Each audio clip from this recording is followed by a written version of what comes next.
अच्छा जी, अब यहाँ लिखा हुआ है कि नागगण, नाग देवता मूंगे के बने हुए शिवलिंग आदर पूर्वक पूजन करते हैं। और भगवती बोले मक्खन से बना करके भगवान शंकर के बना। योगी लोग भस्म के शिवलिंग बना के पूजन करते हैं। यक्षगण दही के शिवलिंग बनाते हैं। छाया देवी आटे से बना करके पूजा करती हैं। और ब्रह्मपत्नी रत्नमय शिवलिंग की पूजा करती है।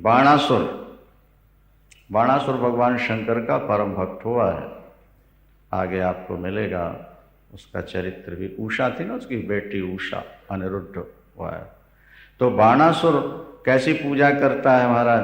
तो लिखा है कि पारद के शंकर बनवा करके वो पूजा किया करता है। कौन? हाँ, पारदेश्वर। पारा की कोई शंकर की पूजा करो फिर क्या, लक्ष्मी बहुत आती है, सुख शांति मिलती। पारा विधि से बन जाए तो पारदेश्वर। और मिट्टी के, हमारे यहाँ जबलपुर में नर्मदा में एक बाण कुंड है, जहाँ बाणासुर मिट्टी के शंकर बना बना करके प्रवाहित किया, पूजन करने के बाद प्रवाहित करता था। करोड़ों बनाए उसने, करोड़ों। और जब भगवान शंकर ने उसको दर्शन दिया और कहा वर मांगो, तो बोले जितने मेरे मिट्टी के शिवलिंग हैं वो सब पत्थर के हो जाए, और जो इनकी पूजा करे उन पर भी आपकी ऐसी कृपा हो जैसे मुझ पर कृपा होती है। इसलिए दुनिया भर में बाण लिंग कहलाता है वो, बाणासुर के बनाए। अभी भी वहाँ मिलते हैं, अब तो कम हो गए, पहले तो बहुत ज़्यादा मिलते थे, लोग ले गए। हिंदुस्तान में कहीं भी शिव मंदिर बनता है, पिंडी रखना हो तो नर्मदा ही से लाते, खासकर तो बाण कुंड से, नहीं तो फिर धावड़ी कुंड से ले आते हैं। इसलिए वहाँ कहा जाता है कि नर्मदा का हर कंकर शंकर, नर्मदा का हर कंकर शंकर। अपना आश्रम नर्मदा के बिल्कुल किनारे, और वहाँ किनारे बैठ जाओ, चारों तरफ शंकर ही शंकर तो दिखते हैं। नर्मदा मैया में गोता लग रहे हो। कई शंकर तो बड़े दुर्लभ मिल जाते हैं।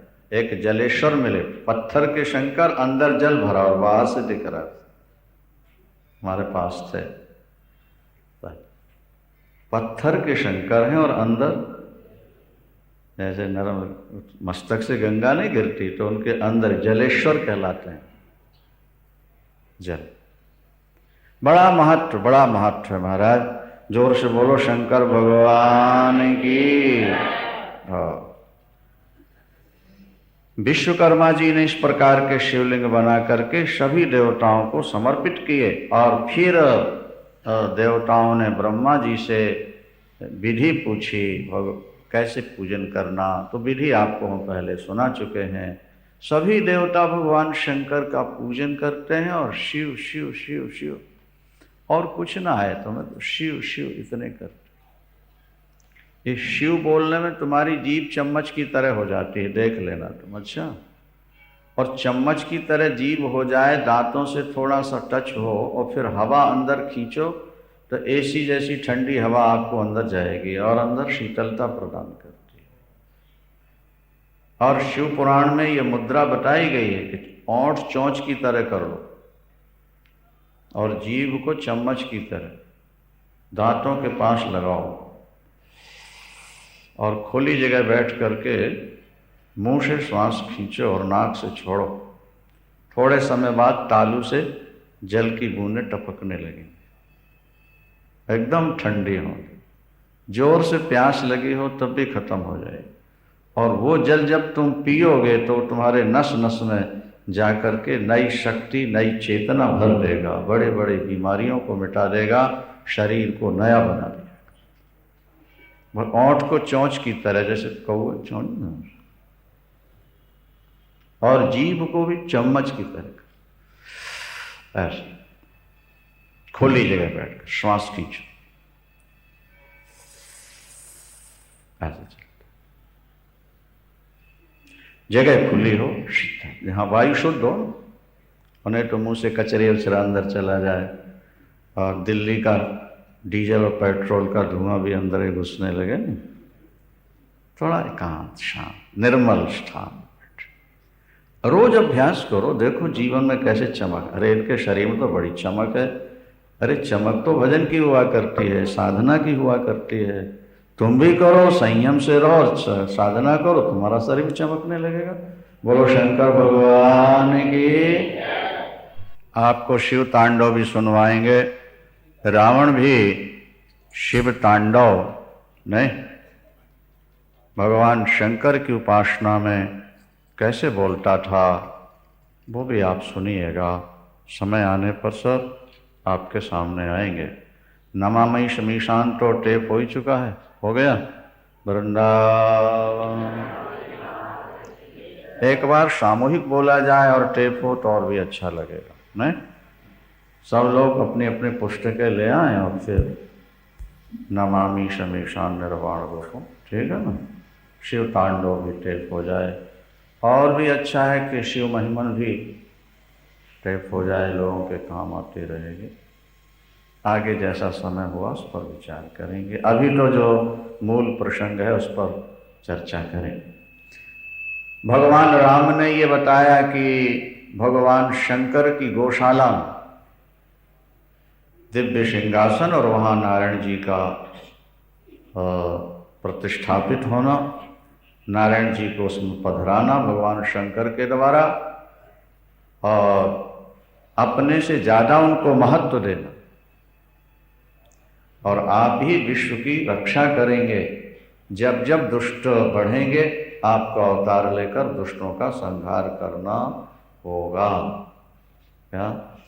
और जो आपके मंदिर बनाएंगे, पूजन करेंगे, उनका भी मैं कल्याण कर दूंगा।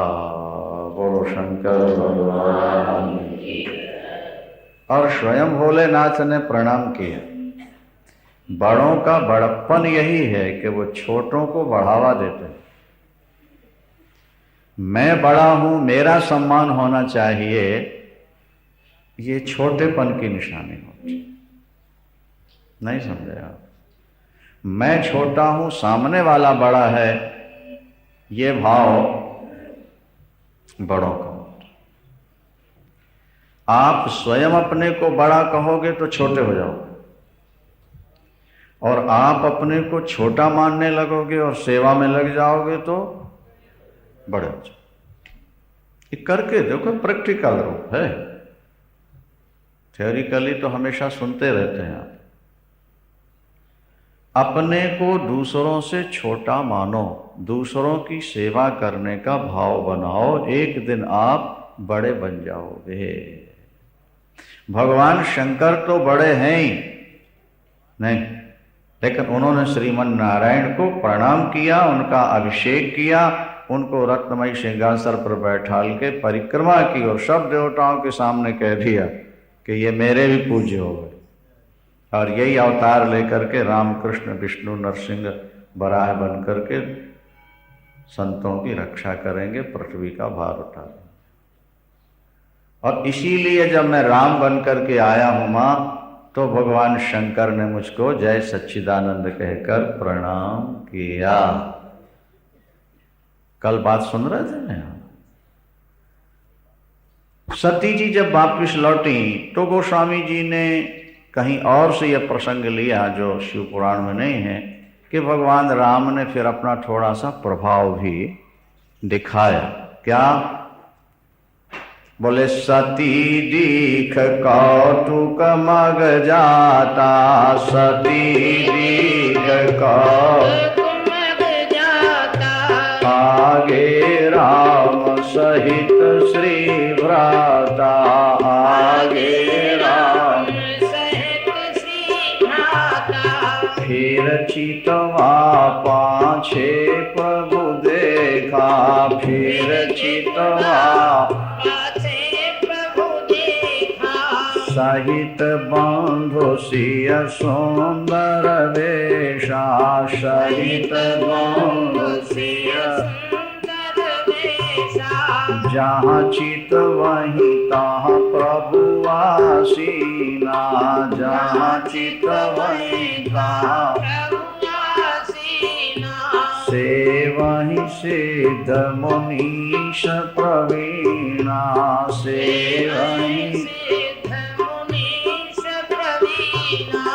सती विधात्री इंदिरा देखी अमित अनूप जेहि जेहि वेश अजादिशुर तेहि तेहि तन अनुरूप सियावर।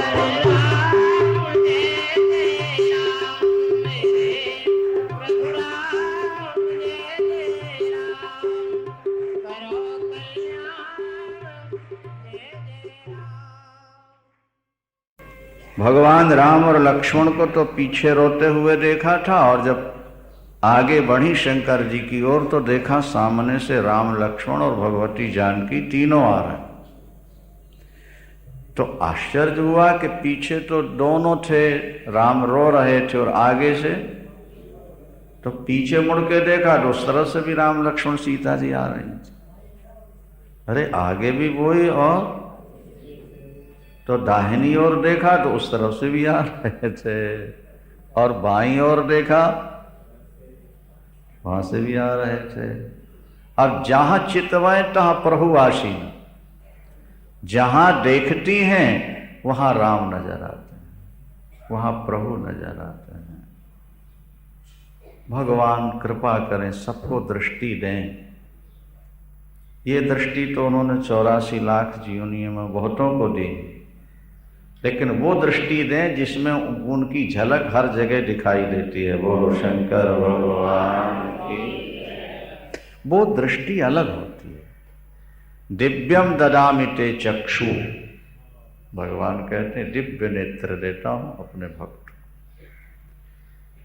भाई सीधी सी बात है,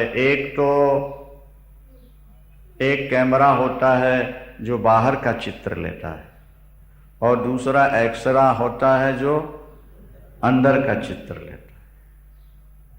नहीं, एक्सरे में बोलो किसी के मुंह का चित्र लेकर दिखा दे, मुंह के अंदर की हड्डियां दिखा देगा, मुंह नहीं दिखा सकता। और सामान्य कैमरा से कहो कि अंदर क्या है, पेट में या छाती में, जरा दिखा दे भैया, बोले बाहर की चमड़ी दिखा सकते हैं, अंदर क्या नहीं। देखो ये दो दृष्टि हो गई ना। एक कैमरा बाहर का स्वरूप दिखाता है, और एक्सरे में भी तो कैमरा ही फिट है ना। वो क्या करता है, वो अंदर की चीज दिखाता है, वो बाहर की नहीं दिखा सकता।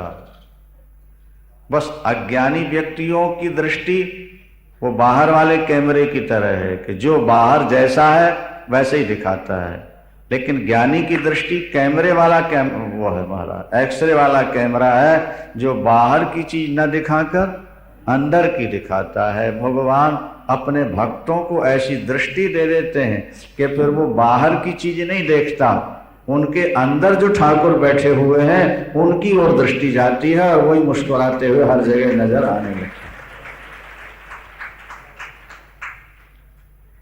नहीं समझे आप?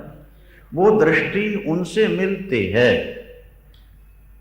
आजकल लोग लेंसर लगा देते हैं, नहीं तो ज्योति बढ़ जाती है, अंदर ही कांच फिट कर दे, बाहर ही से चिपका देते हैं।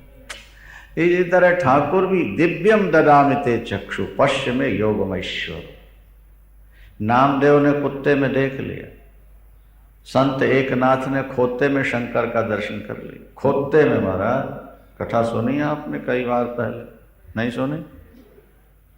संत एकनाथ गोमुख गंगोत्री से गंगा जल लेकर के रामेश्वरम चढ़ाने जा रहे थे। 50 संत थे, साथ। कहाँ जा रहे हैं? रामेश्वर। अब रामेश्वरम यहां से करीब करीब 3000 किलोमीटर तो होगा। हाँ?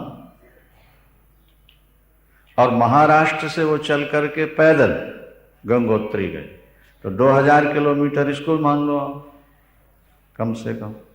तो 3 और 2 5000 किलोमीटर पैदल। आजकल कांवड़ लेने वाले तो यहां से ठाठ से बैठ के कार में या बस में चले जाते हैं और वहां से पैदल लाते हैं, लेकिन पहले ऐसा नहीं था। पहले तो पैदल ही जाना और पैदल ही अब कहां गंगोत्री और कहां रामेश्वर, और शिव शिव जपते जा रहे हैं। हर हर हर महादेव शंभो काशी विश्वनाथ गंगे, कांवड़ रखी है कांधे पर और चल रहे हैं वहां। हरिद्वार तो 150 किलोमीटर, 200 किलोमीटर, 250, 300, लेकिन रामेश्वरम 5000 आना और जाना। अब पैदल गए और कांवड़ में जल लिया, अब पैदल चले और चलते चलते जब रामेश्वरम के समीप पहुंच रहे, एक नाथ थे, उन पर भगवान की बड़ी कृपा थी, बड़े दयावान थे, उनका हृदय भक्ति से भरा हुआ था। जब आपका हृदय भक्ति से भर जाएगा ना तो बहुत कोमल हो जाएगा, आपके मन में किसी को दुख देने की बात नहीं उठेगी। थोड़ा एक दार्शनिक बात कहते हैं, समझ लो। चावल जब तक कड़ा रहता है तब तक अलग अलग रहता है, नहीं? हर चावल एक दूसरे से, लेकिन जब वो पक जाए तो फिर कठोरता भी चली जाती है और अलग रहने की आदत भी चली जाती है, फिर सारे चावल मिलकर के नहीं समझ में आया। तो संस्कृत में, हिंदी में उसको कहते हैं भात, पके हुए चावल को कहते हैं भात, और संस्कृत में कहते हैं भक्त। पके हुए चावल का नाम है क्या? भक्त। और भजन करने वाले को भी कहते हैं भक्त। उसका संकेत यह है कि जैसे पका हुआ चावल ज्यादा पक जाए तो मिलकर के एक हो जाता है, मुलायम हो जाता है, इसी तरह संसार के भक्तों, जब तुम सबके अंदर अपने भगवान शंकर को देखने लगोगे, सबसे मिल जाओगे, तब तुम भक्त कहलाओगे। खाली इस तरह मंदिर आकर नमस्कार करने से काम नहीं चलता। भक्त को मुलायम होना चाहिए। संत एकनाथ जी की मां ने कहा, बेटा जरा अमुक पेड़ की छाल तो छील के ले आ, काढ़ा बना के पीऊंगी। पहले तो अब ये टैबलेट्स थे नहीं, अंग्रेजी दवाइयाँ, बुखार आ गई तो अमुक पेड़ की छाल ले आओ, वो गिलोय गिलोय होती थे नहीं, वो ले आओ और उनको काढ़ा वाड़ा बना के लोग पी लेते थे। तो एकनाथ की माँ ने कहा, बेटा अमुक पेड़ की छाल छील के ले आ। एकनाथ गए और छीला तो वहां से पानी पानी सा निकलता है, जब छीलते हैं ताजी छाल को, लाली लाली सी भी अंदर दिखती है। तो एकनाथ का दिल कसकने लगा, ये पानी पानी सा निकल रहा, लाली लाली, इसका मतलब ये खून निकल रहा है, इसका मतलब कि पेड़ को कष्ट हो रहा, ये रो रहा है, इसके आंसू होंगे। ये तो पानी जो है ना वो आंसू हैं, और लालिमा जो दिख रही है वो रक्त है। इसको कितना कष्ट हुआ होगा हरी छाल छीलने में। मैं भी अपने शरीर की थोड़ा छील के तो देखूं कितना कष्ट होता। उसी गंडासे से अपने पैर की उन्होंने चमड़ी छील ली, बड़ी पीड़ा हुई। जितना कष्ट मुझको हुआ इतना ही कष्ट इसको हुआ होगा। ये बोल नहीं सकता, पर इसके अंदर आत्मा तो है, इसके अंदर भगवान भी है। कपड़ा लपेट के बांध के घर आए। माँ का तो स्वभाव होता है बेटे के एक एक अंग को देखती है। जैसे ही आया, ऊपर से नीचे देखा, पैर रक्त भरा हुआ। अरे बेटा ये क्या हो गया? कुछ नहीं माँ। फिर भी तो बोले, माँ तुमने कहा पेड़ की छाल ले आओ, छीला तो मैंने सोचा अपने भी पैर की छाल तो छीलूं, जरा कितना दुख मिलता है। माँ मुझे बड़ा कष्ट हुआ, मुझको लगता है कि पेड़ को भी बहुत कष्ट हुआ होगा। आपकी आज्ञा थी, नहीं तो मैं पेड़ की छाल कभी नहीं छीलता। माँ का हृदय गदगद हो गया, आंखों में आंसू भरे आए। उन्होंने कहा, बेटा जा, एक दिन तू महान संत बनेगा, भगवान की तुझ पर कृपा जरूर होगी। माँ ने जो पेड़ के अंदर भी परमात्मा को देख ले, आत्मा को देख ले, तो मान वो ही एकनाथ। जब गंगोत्री पहुंचे, जल गोमुख, गंगोत्री नहीं गौमुख, और ज्यादा कठिन रास्ता। गंगोत्री से चलते चलते पैदल महाराज 5000 किलोमीटर जाना और लौट के और रामेश्वर पर, और 50 संत हैं देखो, और शंकर जी ले रहे हैं परीक्षा। एक खोता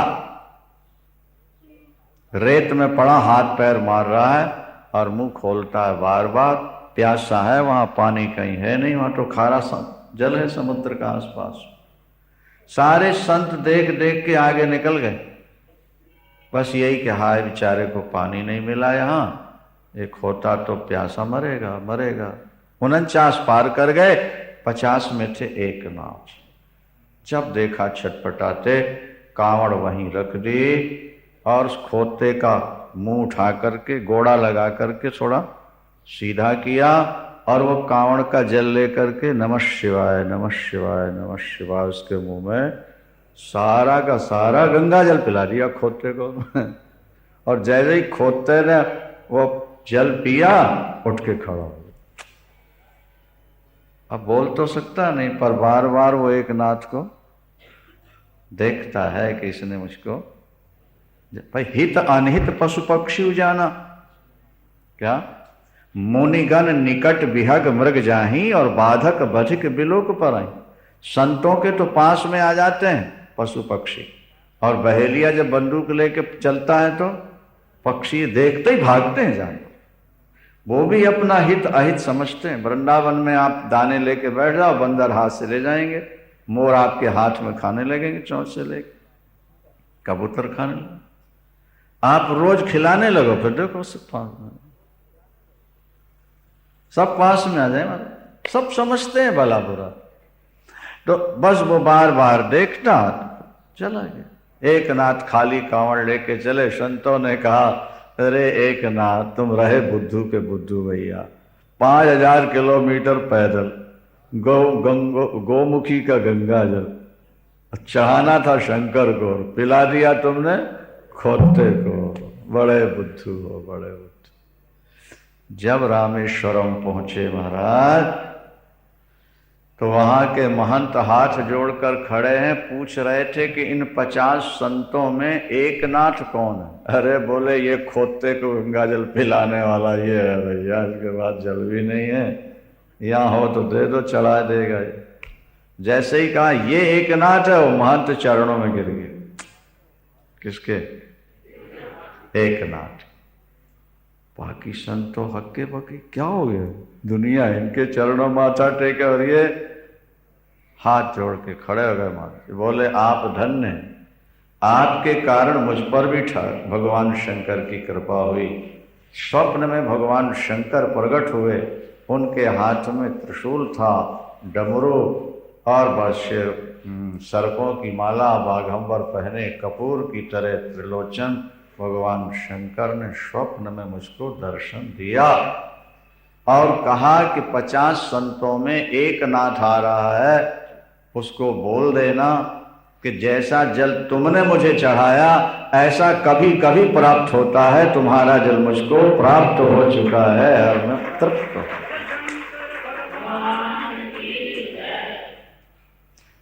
दृष्टि मिलनी चाहिए ना, जहां सब में हमें भगवान दिख जाए, वो दृष्टि मिलनी चाहिए। वो दृष्टि साधना करते करते प्राप्त, साधना करते करते।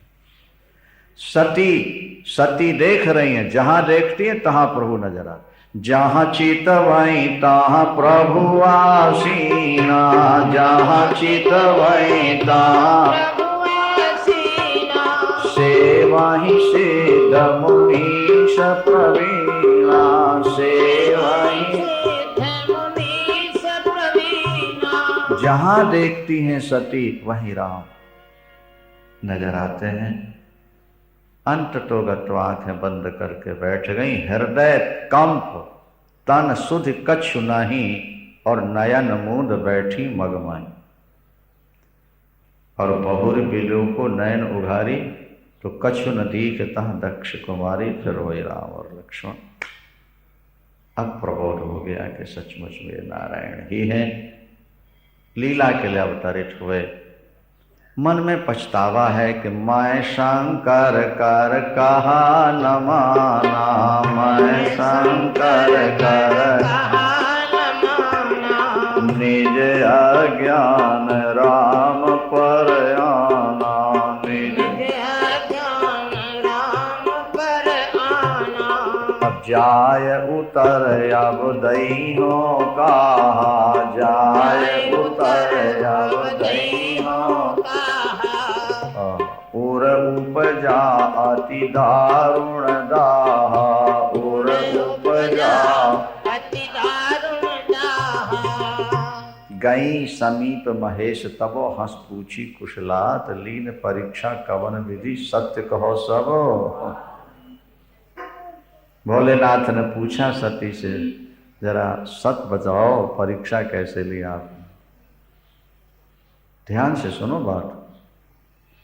इस सत्य शब्द क्यों जोड़ दिया शंकर जी ने कि सच बताना। बोले देवियां सच बोलें तो आश्चर्य तो होता ही है। बोलो शंकर भगवान की। देवियों बुरा नहीं मानना। अच्छा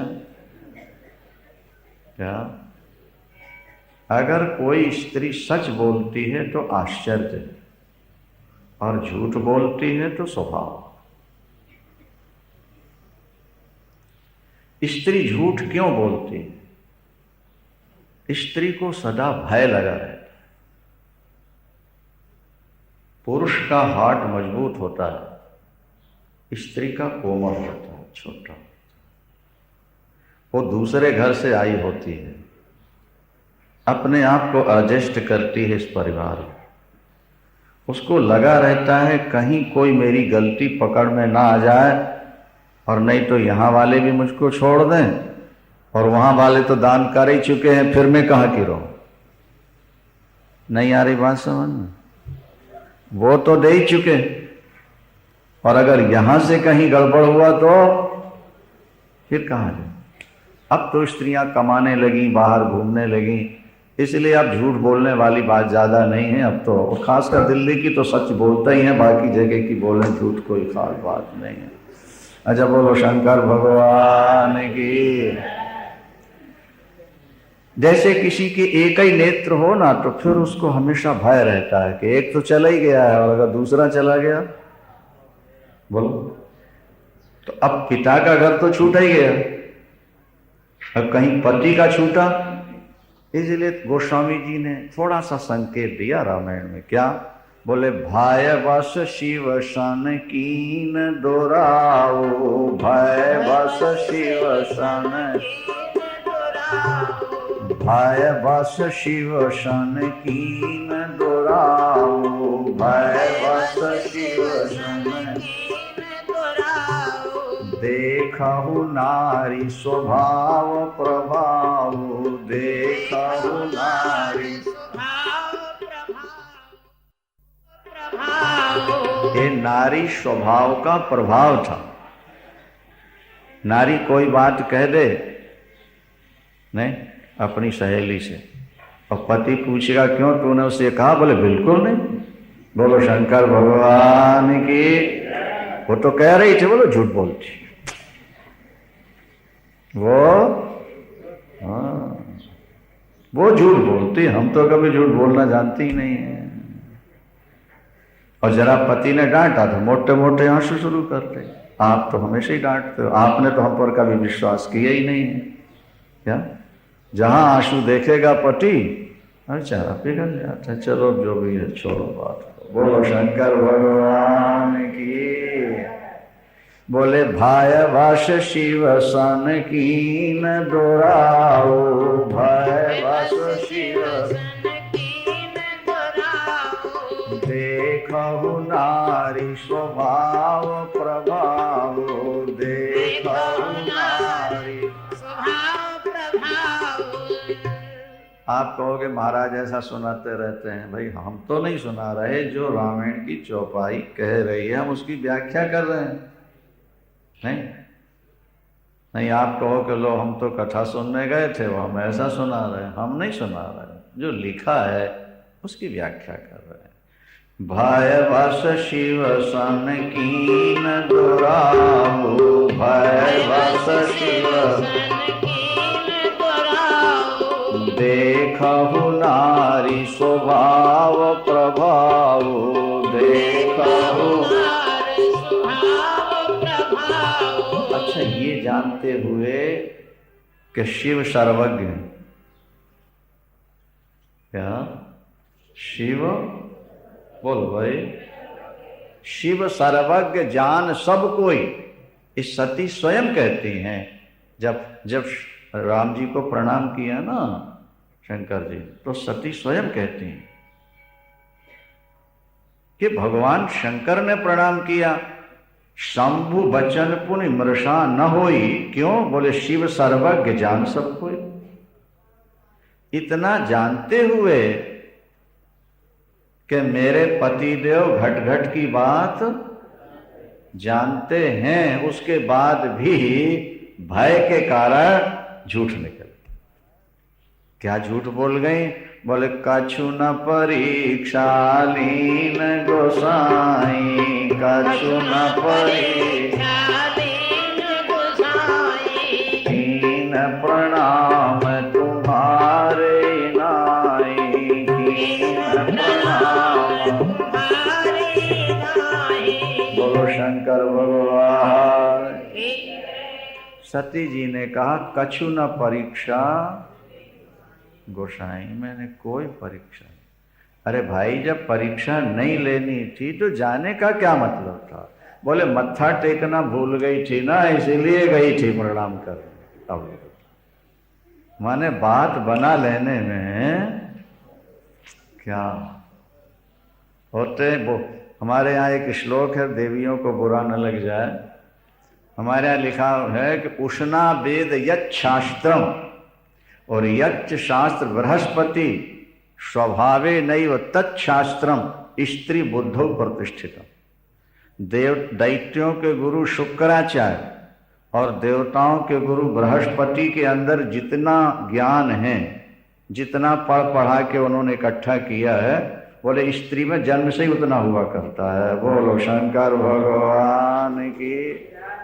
जैसे वकील लोग एक एक शब्द में पूरा केस बदल देते हैं, इसी तरह बात को बदल देने की इनमें अद्भुत क्षमता होती है, तो जल्दी पकड़ नहीं सकता। तो बोले कछु न परीक्षा लीन गोसाई, कछु न परीक्षा लीन गोसाई, कीन प्रणाम तुम्हारे नाई, कीन प्रणाम तुम्हारे नाई। भाई सहज प्रश्न है ना कि जब आपको परीक्षा नहीं लेनी थी तो वहां जाने का मतलब क्या था?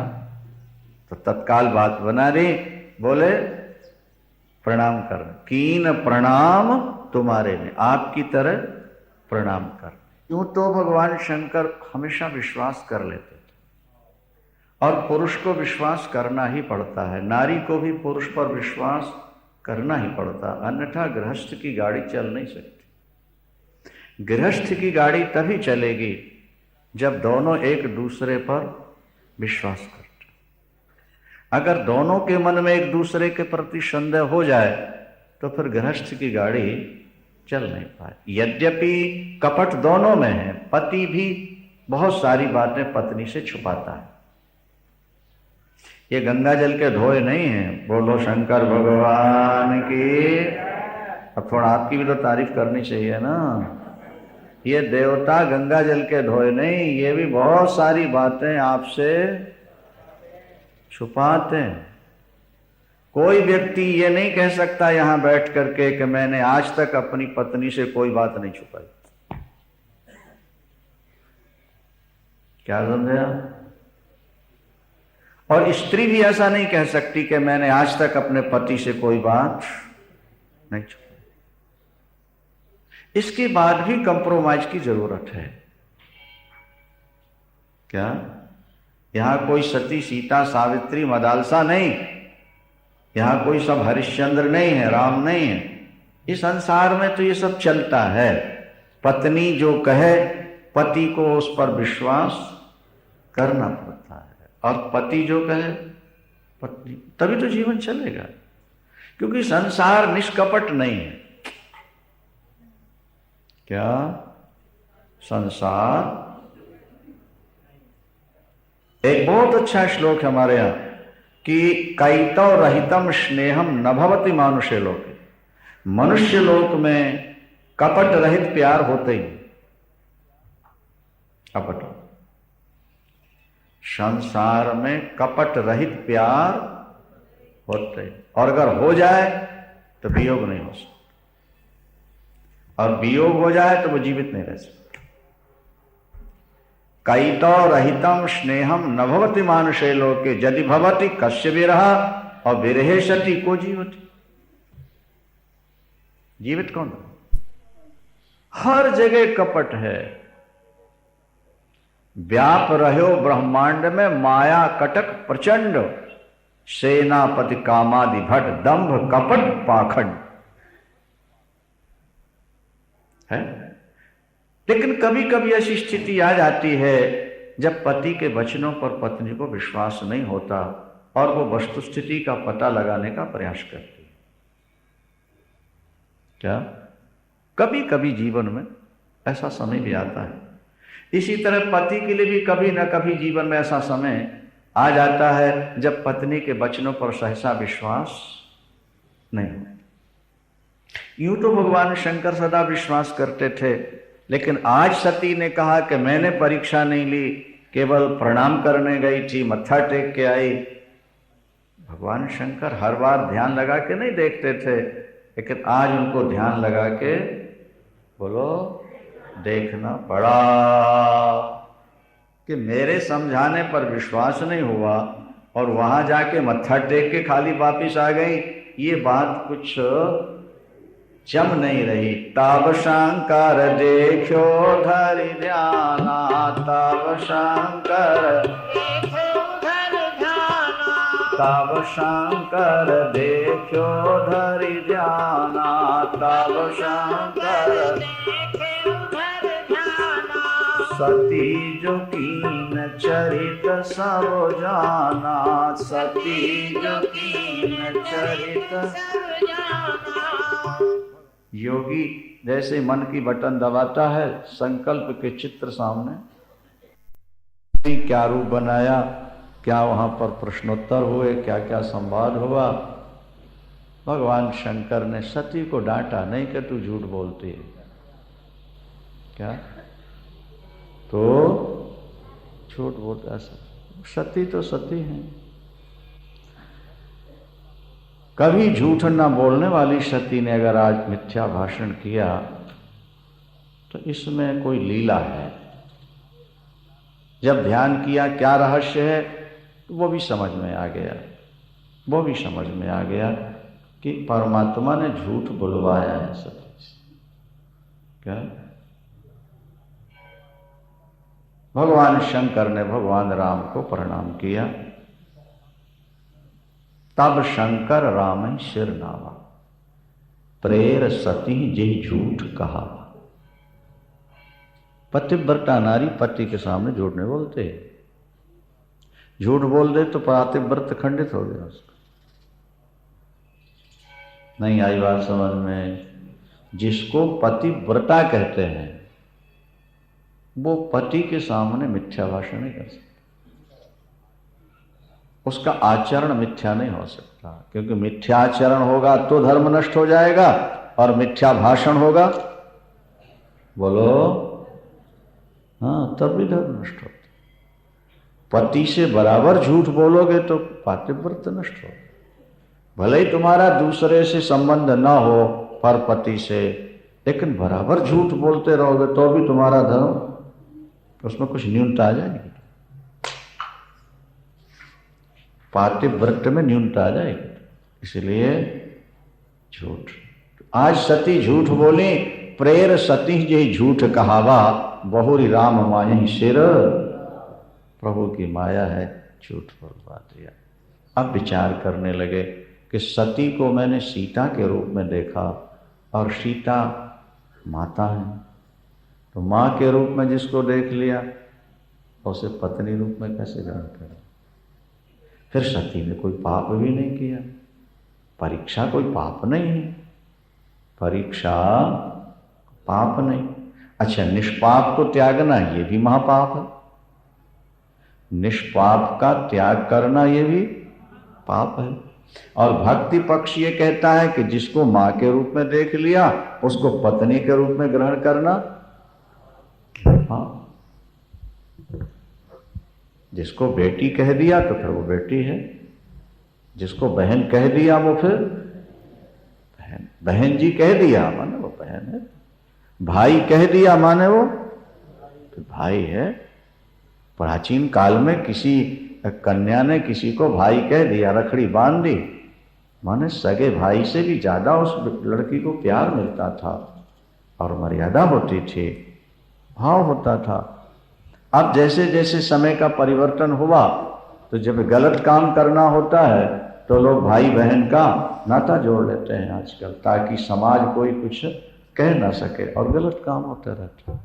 नहीं, आज ये स्थिति है, प्राचीन काल में ऐसा नहीं था। किसी को बेटा कह दिया माने वो बेटा हो गया। अब आजकल तो कई ऐसे गंदे प्रसंग सुनने को मिलते हैं कि सुन करके भी हृदय कांप जाता है कि ऊपर से क्या नाता है और अंदर क्या हो रहा है। आज भ्रष्टाचार देखो, कितनी पवित्र भावना, सती ने कोई पाप नहीं किया,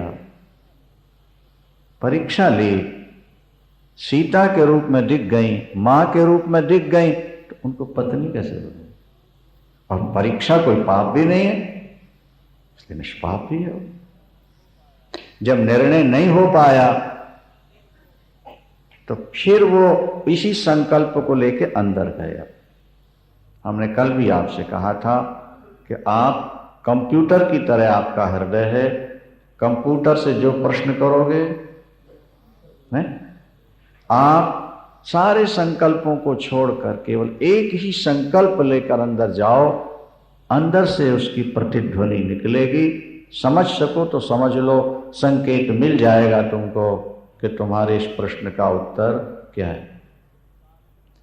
लेकिन उस काल में दूसरा चिंतन नहीं होना चाहिए और इष्ट पर पूर्ण विश्वास होना चाहिए।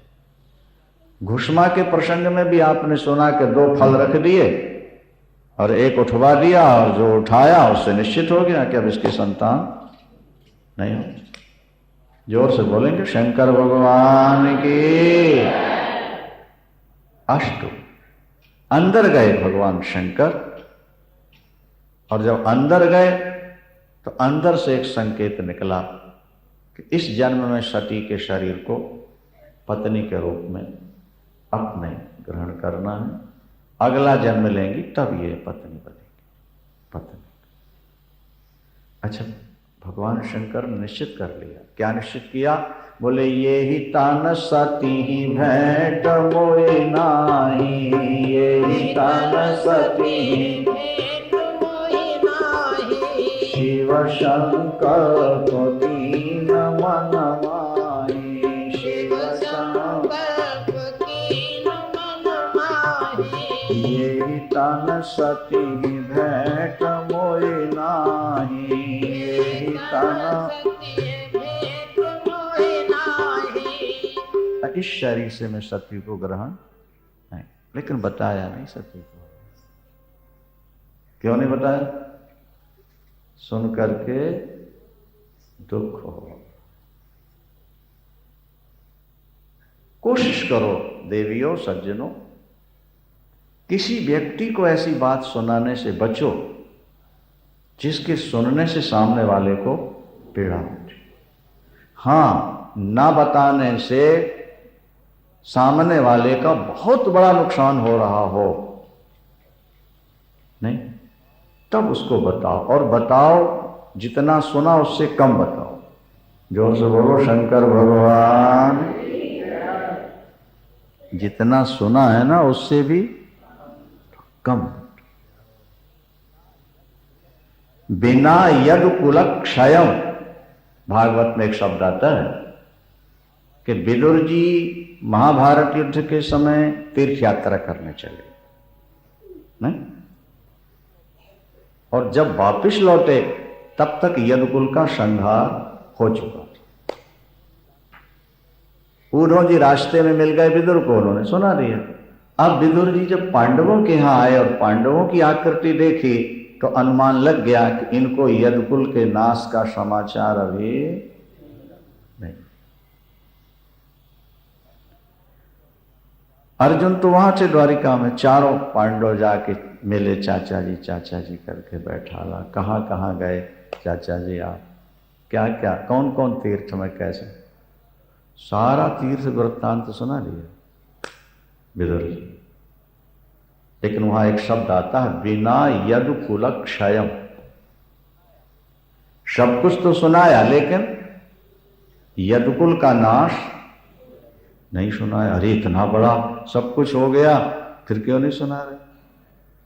बोले अभी तो अर्जुन वहां है, मैं अभी यहां सुना दूं तो ये छटपटाएंगे, आज ही से दुख शुरू हो जाएगा। अर्जुन जब आएगा तभी कहीं कोई निर्णय लेंगे पांचों भाई मिलके, नहीं समझे आप? तो जब तक ये उस दुख से बचे रहें तब तक हमें बचाना है। अर्जुन जब आएगा अपने आप सुना देगा, पांचों मिलकर जो निर्णय करना होंगे कर लेंगे। हम सुनाकर इनको दुखी क्यों हो?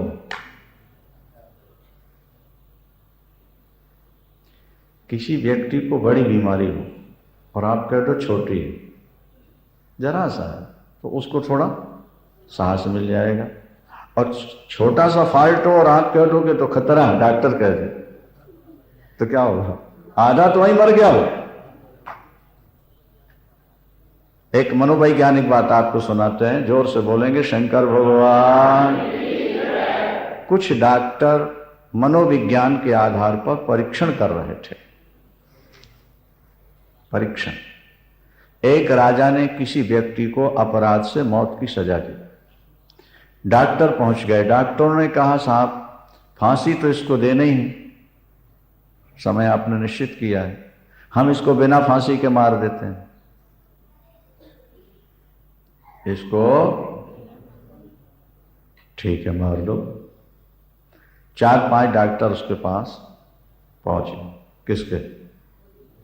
बोलो भाई, उस व्यक्ति के पास जिसको फांसी का आदेश हो। डॉक्टरों ने कहा देखो तुम्हें फांसी का आदेश मिला है, सुना है तुमने? हाँ सुना है, लेकिन तुम्हारे गले में फंदा डाल के तुम्हें फांसी नहीं दी जाएगी। फिर कैसे मारा जाएगा मुझको? बोले तुम्हारे मुंह के ऊपर हम कपड़ा डाल देंगे और तुम्हारे शरीर का सारा खून हम निकाल लेंगे, तुम अपने आप मर जाओगे। वो खून तुम्हारा और किसी काम में आ जाएगा और तुम्हारी मृत्यु हो जाएगी।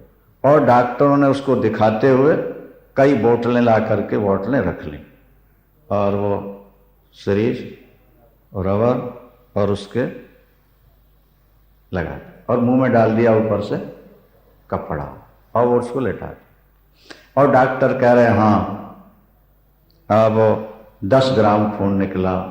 फिर आगे बोले 25 निकल गया, अब 50 निकल गया। एक ने कहा इसके हाथ की धड़कन, अब नाड़ी की धड़कन कम होती जा रही है। किसी ने कहा इसके दिल की धड़कन भी अब बंद होने जा रही है, बस अभी मरेगा, बस अभी अंत सांसें हैं। वो कितना निकल गया, अब 2 बोतल निकल गया, 4 निकला, 5, और देखो बस मरा मरा मरा, बस श्वास गई गई गई और मर गई और 1 बूंद खून नहीं निकाला। बोलो शंकर भगवान की।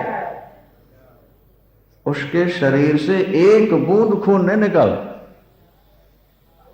अभी शंकराचार्य जी सुना रहे थे कि गुरुदेव हमारे श्री कृपात्री जी महाराज, उनके भी गुरु हमारे भी, तो उन्होंने शरीर छोड़ने की प्रक्रिया हमको बता दी। जरूर पड़े तो प्राण कैसे छोड़ना, शंकराचार्य जी बोले।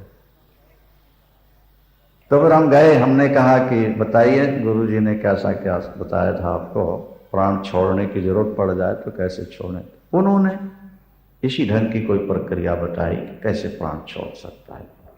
बोलो शंकर भगवान की। मतलब ये है कि आपका मन अगर कहीं केंद्रित हो जाए ना किसी चीज में, नहीं समझे आप, तो वो वस्तु साकार हो जाती है। केवल उन्होंने सुई लगाई थी वैसे ही चमड़ी में, ब्लड 1 बूंद नहीं निकाला, बस खाली कहते रहे अब इतना निकला, अब इतना निकला, अब धड़कन ये हुआ, और वो जो सुनता जा रहा वही रहे। ये मनोवैज्ञानिक चीज है।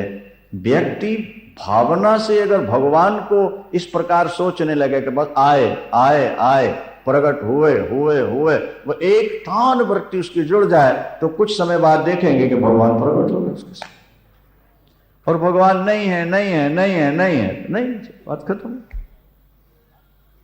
वेद का एक मंत्र है, अस्ति चेद अष्टि, नास्ति चेद नास्ति। है नहीं है। जिसने कहा ईश्वर है उसके लिए है, जिसने कहा नहीं है उसके लिए नहीं। अगर सती को हम सुना दें कि तुम्हें त्याग दिया तो इसको बहुत ज्यादा पीड़ा होगी। हम पीड़ा नहीं दें इसको।